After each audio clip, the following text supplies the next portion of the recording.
تخيل يا صاحبي انك تروح تأجر شقة وتدفع المقدم وتمضي العقد وتجهز نفسك عشان تنقل فيها. بعدين تلاقي واحد بيخبط على الباب ويقول لك الشقة دي بتاعتي وانا مأجرها قبل منك. وده مش مشهد في فيلم، ده بيحصل فعلا وفي ناس بتنصب عليها بالطريقة دي كل يوم. بيحصل يا جماعة ان في بعض الملاك، مش كلهم طبعا، بيستغلوا ان مفيش قاعدة بيانات علنية توضح الشقة دي متأجرة لمين، ويروحوا يأجروا نفس الشقة لأكتر من شخص بعقود مختلفة. المهم ان الشخص ده بياخد من كل واحد فيهم مقدم، والضحية بيكون المستأجر اللي صدق العقد الورقي وافتكر ان كده كل حاجة تمام. نيجي بقى للي اللي يخليك تشك ان في نصب. ركز في الحتة دي عشان ممكن تجيزك من مصيبة. حاجة لو المالك مستعجل جدا على التوقيع والدفع، وتاني حاجة لو مش عايز يوريك العقد القديم وإيصالات الكهرباء والمية باسم مين. تالت حاجة لو العقد اللي جايبه مش موثق ومش جايب بيانات دقيقة عن الشقة. ورابع حاجة انك تلاقي حاجة غريبة في العقد، مثلا ان الإيجار يبدأ بعد أسبوعين مش من أول دلوقتي. دي علامة خطر كبيرة جدا وخلي بالك منها. وازاي يا أبو حميد أتأكد إن الشقة دي مش متأجرة قبل كده؟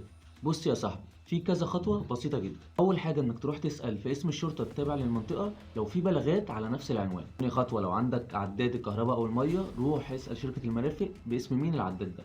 تالت خطوة، خلي العقد يتكتب عند محامي أو في مكتب توثيق الشهر العقاري عشان يبقى ليه تاريخ رسمي. رابع حاجة، خد مفتاح الشقة وشوفها بنفسك قبل ما تدفع أي فلوس. طب لو اتنصب عليك تعمل إيه؟ لو اتنصب عليك في حاجة زي كده متسكتش، اعمل اللي هقولك عليه فورا. تاني حاجة، لو في عقد مكتوب احفظ نسخة منه وصور إيصالات الدفع أو التحويل البنكي. وتالت حاجة إنك ممكن ترفع دعوى نصب وتبديد والمحكمة بتاخد حقك بالقانون. يا صديقي، قبل ما تدفع جنيه واحد افهم إن العقد مش مجرد ورقة، العقد ده اللي ممكن يحميك أو يضيعك. خلي محامي يشوف عقد الشقة الأول، حتى لو دفعت له 200 جنيه أحسن ما تخسر شقة ومبلغ كبير على الفاضي.